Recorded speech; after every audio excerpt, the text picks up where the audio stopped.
بومزوي هو اسم شعبي معروف بزاف في المغرب، كيتقال على القولون العصبي أو متلازمة القولون المتهيج. ماشي مرض خطير، ولكن كيسبب مشاكل مزمنة ومزعجة في الجهاز الهضمي. من أهم الأسباب الممكنة كاين التوتر والقلق والعصبية الزايدة، وزيد عليهم النظام الغذائي الغير متوازن بحال الأكل الدهني والقهوة والحار، وأيضا قلة النوم والتعب، وحتى الضغط النفسي كيزيد الحالة سوء. الأعراض الشائعة لبومزوي: اللي كيعاني من بومزوي كيحس بانتفاخ في البطن وغازات كتيرة، وأحيانا ألم أو تقلصات في البطن، إما إمساك أو إسهال أو بجوج بالتناوب. وزيد عليهم الغثيان، فقدان الشهية، وواحد الإحساس ديال عدم الراحة في المعدة.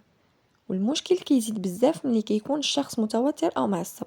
اليوم جبت لكم وصفة خطيرة بزاف، مجربة من طرفي ومن طرف بزاف ديال الناس اللي لقاو عليها الراحة، بل حتى كاين شي ناس جربوها وزادت عندهم الشهية والوزن.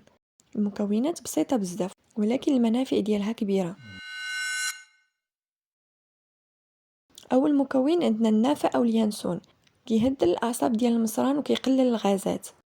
ثاني مكون عندنا هو الكمون الصوفي، كيساعد في الهضم وكينقص الانتفاخ. ثالث مكون عندنا هو الزعتر، مطهر طبيعي للجهاز الهضمي وكيعاون ضد الميكروبات. نقيوهم وغسلوهم مزيان، ومنين تبغيو تستعملوا الوصفة خذوا معلقة صغيرة من كل مكون، ديروهم في كأس وكبوا عليهم الماء طايب مزيان، خليوه حتى يولي دافي، صفيوه في شي كاس وشربوه بعد كل وجبة. هاد الوصفة فعالة جدا، وبالتجربة بعد أسبوع واحد فقط من الاستعمال غادي تحسوا بالفرق بإذن الله. والوصفة صالحة حتى للناس اللي كيعانيوا من المصران.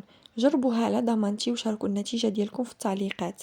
وما تنساوش أن الراحة النفسية هي نصف العلاج، فخذوا الأمور بهدوء وردوا بالكم على صحتكم، وحافظوا على توازنكم بين الجسم والعقل، لأن الراحة الحقيقية كتبدأ من الداخل. وإلى عجبتكم الوصفة ديروا لايك وشاركوا الفيديو مع الناس اللي محتاجين هذه المعلومة، وما تنساوش تشتركوا في القناة باش توصلكم وصفات طبيعية جديدة كل أسبوع.